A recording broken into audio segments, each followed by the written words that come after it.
enfin, ce qu'on pointait du doigt là, c'est quand même aussi le personnel. On sait bien que dans les établissements privés et dans les établissements publics, il n'y a pas le même personnel, c'est pas le même coût, et donc organiser par exemple des repas dans la chambre ou des repas en réfectoire, c'est pas la même chose, quoi. Alors dans son EHPAD, c'est très simple. La difficulté dans l'EHPAD, c'est les unités protégées. Les unités protégées où vous avez des déambulants. Vous pourrez, quoi qu'il arrive, c'est le problème, vous ne pouvez pas les enfermer.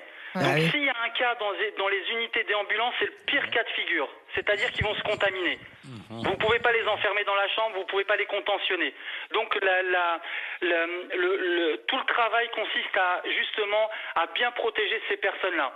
Il faut savoir que dans l'EHPAD, que ce soit les ASH, les AS, les infis, le personnel administratif, les animateurs, donc on ne prend aucun risque. Elle avait pris les devants dans son EHPAD il y a un mois. Tout à l'heure, j'entendais les différents moyens d'avoir des masques. Moi, il y a un mois, elle achetait des masques sur le Bon Coin pour en avoir pour son personnel. Pour l'instant, tout le monde est équipé. Il y a des masques, tout le monde est protégé.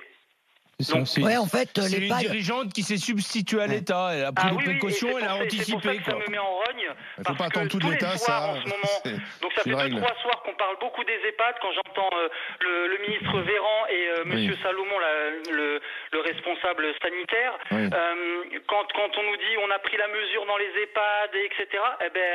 Ils attendent toujours d'avoir du matériel. Si elle n'avait pas pris les devants, ça fait belle lurette qu'on serait dans une panade monstrueuse. Et là, pour le coup, elle a été exceptionnelle par son anticipation et toutes ces équipes se sont fédérées autour d'elle.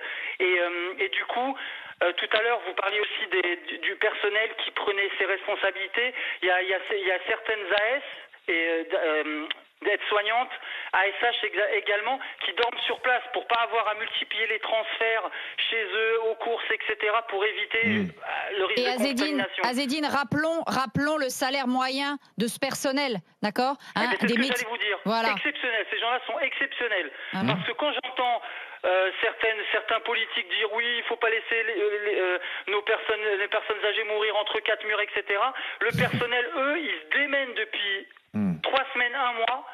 J'espère sincèrement qu'ils vont être revalorisés parce que c'est des gens exceptionnels. Ils sont souriants, ils sont entraînants, ils sont dévoués. C'est vraiment émouvant. Moi, j'y interviens, je les vois faire, c'est exceptionnel.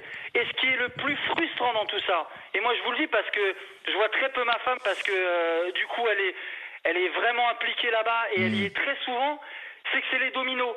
Là, on peut se réjouir aujourd'hui, mais il suffit qu'il y ait un cas demain et tout périclite. Tous les efforts depuis 1 mois tombent à l'eau.